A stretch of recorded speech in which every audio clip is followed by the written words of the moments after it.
თქვენ გინდათ რომ ადამიანს, რომელიც კვერცხის ფასთან დამარცხდა, ხელში ჩაუგდოთ ქვეყნის სტატისტიკა. დღეს ამ დარბაზში განიხილება ცვლილება, რომელიც ერთი შეხედვით შეიძლება ძალიან ტექნიკურ ჟღერდეს, თუმცა ეს ძალიან სერიოზულ საკითხს ეხება და ეს საკითხი გახლავთ საქსტატის, საქართველოს სტატისტიკის ეროვნული სამსახურის პრემიერ-მინისტრისთვის პირდაპირ დაქვემდებარების საკითხი. ამ ცვლილების ინიციატორი გახლავთ გუნდი, რომლის მმართველობის პირობებში ჩვენ ვნახეთ კორუფციაში მხილებული მაღალი რანგის თანამდებობის პირები.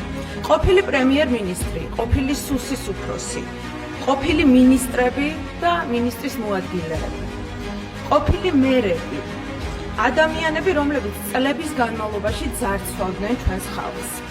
და დღეს იგივე გუნდი გთხოვს, რომ დავუჯეროთ და მათ მიერ დანიშნულ პრემიერ-მინისტრს უნდა ვანდოთ ერთ-ერთი ყველაზე მნიშვნელოვანი უწყება ჩვენს ქვეყანაში.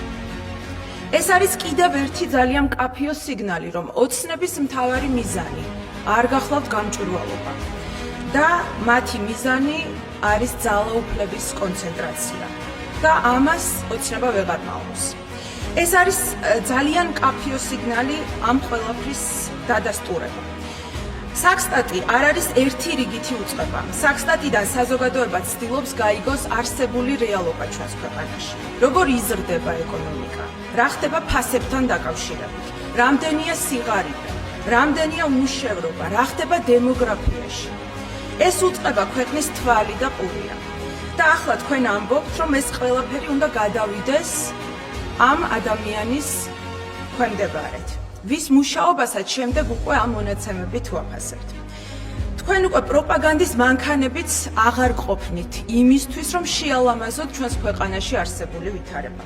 თქვენ გინდათ, რომ ადამიანს, რომელიც კვერცხის ფასთან დამარცხდა, ხელში ჩაუგდოთ ქვეყნის სტატისტიკა. ეს ადამიანი მოქალაქეებს 3 თვის წინ შეპირდა, რომ კვერცხის ფასის გაიაფებას მოახდენდა და კვერცხის ფასი კი არა ყველაფრის ფასმა მოიმატა. განათლების რეფორმაზე დაიწყო მან საუბარი და ერთი კვირის შემდეგ თავისი სიტყვების უკანწაღება მოუწია. ურთიერთობების გადატვირთვაზეც გვესაუბრა და შეგვპირდა, თუმცა ქვეყანამ მიიღო მოსკოვის მექანიზმის უმძიმესი დასკვნა. რა დამსახურება აქვს ამ ადამიანს, რომ რამე დავუქვემდებაროთ. ერთადერთი, რაც რეალურად მან მოსვლის დღიდან გააკეთა, დაიჭირა ღარიბაშვილი, მან საკუთარ პრემიერ-მინისტრობაზე ვერც აიღო პასუხისმგებლობა და პირდაპირ ეთერში საკუთარი პასუხისმგებლობა გადაუნაწილა თქვენი პარტიის საპატიო თავმჯდომარეს ბიძინა ივანიშვილს.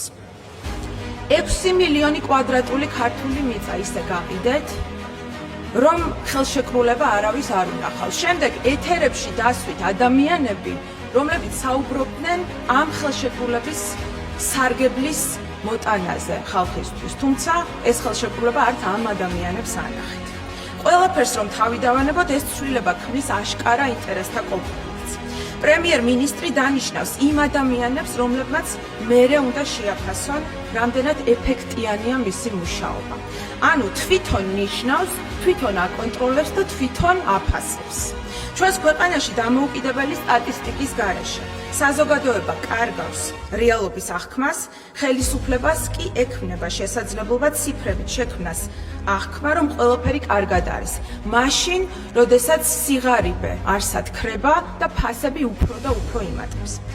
დღეს აქ ამ დარბაზში ბევრი თქვენგანი დააჭერს მწვანე ღილაკს, რა თქმა უნდა, ხელს, თუმცა ეს არ არის რიგითი კენჭისყრა და ეს გადაწყვეტილება არის გადაწყვეტილება, რომელიც განსაზღვრავს ჩვენს ქვეყანაში შევძლებთ თუ არა არსებული რეალობის ადეკვატურ დანახვას.